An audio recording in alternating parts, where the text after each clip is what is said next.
Greetings, this is Reverend Elgeyo Marakwet from Center of Hope and Transformation, and it's just lovely to connect with us again. We thank God for His faithfulness. He has been so gracious to us. We continue to see Him do great and mighty things in our lives and through our lives. There's quite a number of things that it's interesting to bring to your attention what the Lord has continued to do. And we see Him breathing life into the whole vision of doing more church plants. Recently, we've had 2 more fellowships added. So we already have West Pokot with the church plant already done, and Elgeyo Marakwet has come through with the fellowship, and so we thank God for that opportunity. It's a hard ground. I really want to pray and request that we pray for that space, though in a very remote area, but the drunkardness and the prostitution in that space is just overwhelming. And in the town that we are setting up the church,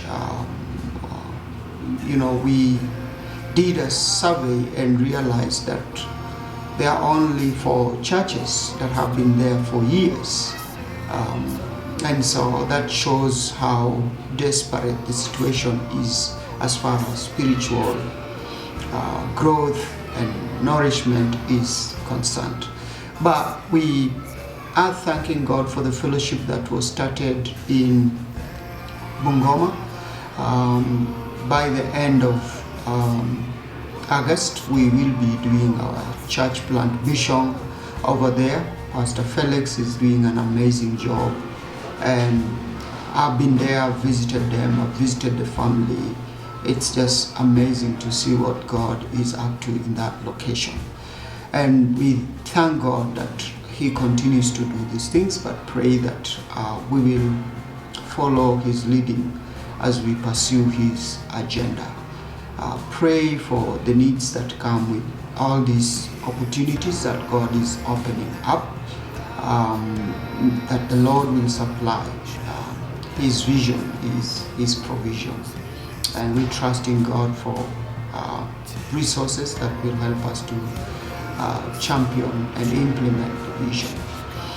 I've been reflecting this week in the book of Ruth, and coming to the last chapter, verses 14 and 15.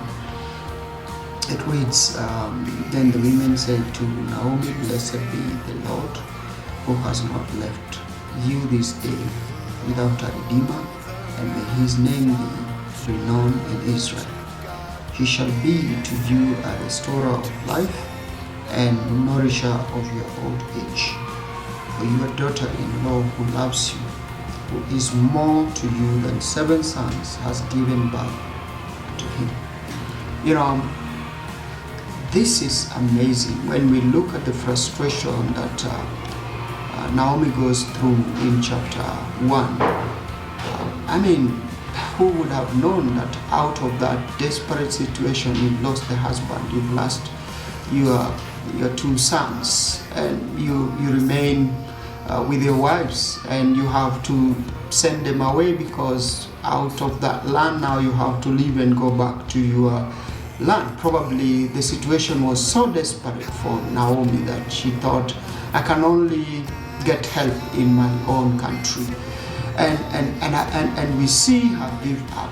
And in life sometimes the world will throw to us everything that is nasty, and we may get to the place of giving up, or even we may lose everything that is so precious to us.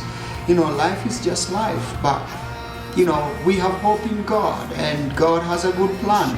So I choose to trust in God's plan regardless of what I may be going through. And I want to encourage you today to put your trust and hope in